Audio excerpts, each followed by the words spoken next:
I think from a loss prevention perspective, we remain very much focused on a navigational side.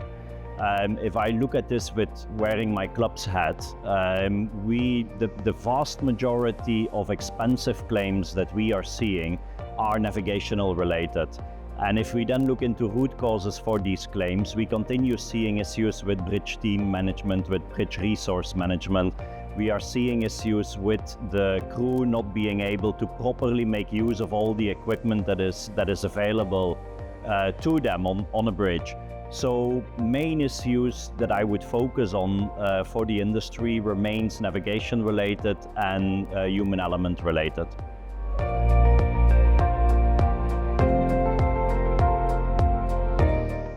From the Nautical Institute perspective, so the Nautical Institute is an organization that does not provide any STCW courses.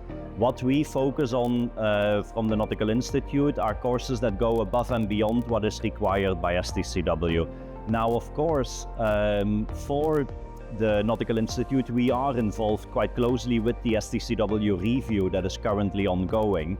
And we are providing our comments to that review committee as an NGO, as so many other NGOs. But what are we looking at separately from the Nautical Institute is the decarbonization training. So alternative fuels, there is a lot of crew that needs to be trained, and currently there is nothing available in the industry. There are some courses that are based on the IGF, the International Gas Code, training course, but that is not sufficient because alternative fuels are quite different compared to the gas carriers at the moment. So that's something the Nautical Institute is working on. We are working with a number of partners on this, but we have at the moment prepared a more general familiarization course, which will be online, I would say, imminently. They are doing dry runs of the course at the moment, and once that all clears out, the course will go live. We are then separately working on a more enhanced course for alternative fuels focused on ammonia, methanol, etc. We are mostly through with the preparation of the content for that course. We are waiting on the engine manufacturers to provide their feedback, and then that is a course that can go live as well. So from Nautical Institute side, we focus on alternative fuel training, but we also continue focusing on the human element side, and there are a number of leadership courses focused on human element that are provided by the Nautical Institute.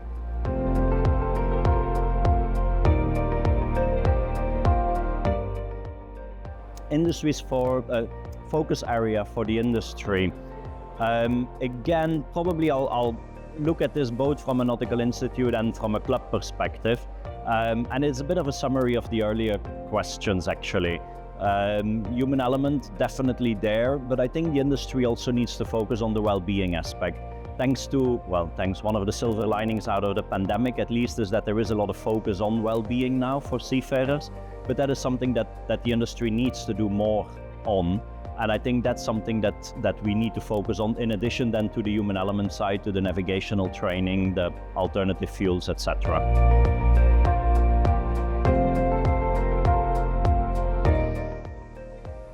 I think crew shortage is an interesting discussion, and there has been a lot of reports that are showing that there is going to be a big shortage of crew in the future.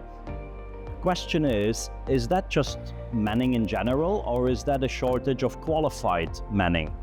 And I think I would agree with the fact that there is going to be a shortage of qualified crew.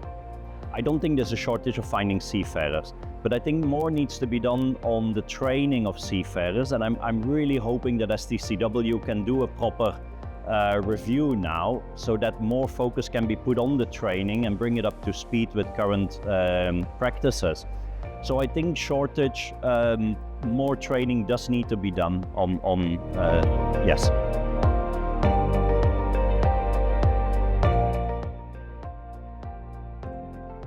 I think that's a very interesting question, actually, and I find that it's something that the Nautical Institute, certainly here in Singapore, is trying to work quite closely with the MPA and together with the Singapore Maritime Academy. More needs to be done for the cadets that are currently in the schools.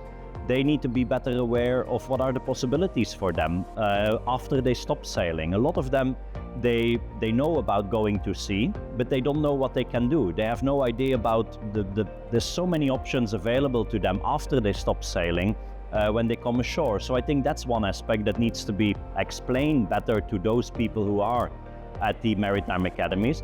But at the same time, we need to go one level further, and we need to go to the secondary schools, and we need to try and put up a better picture of shipping to the kids that are in school, and get them interested in having a life at sea, because there lies the problem. People are not aware of what shipping actually is.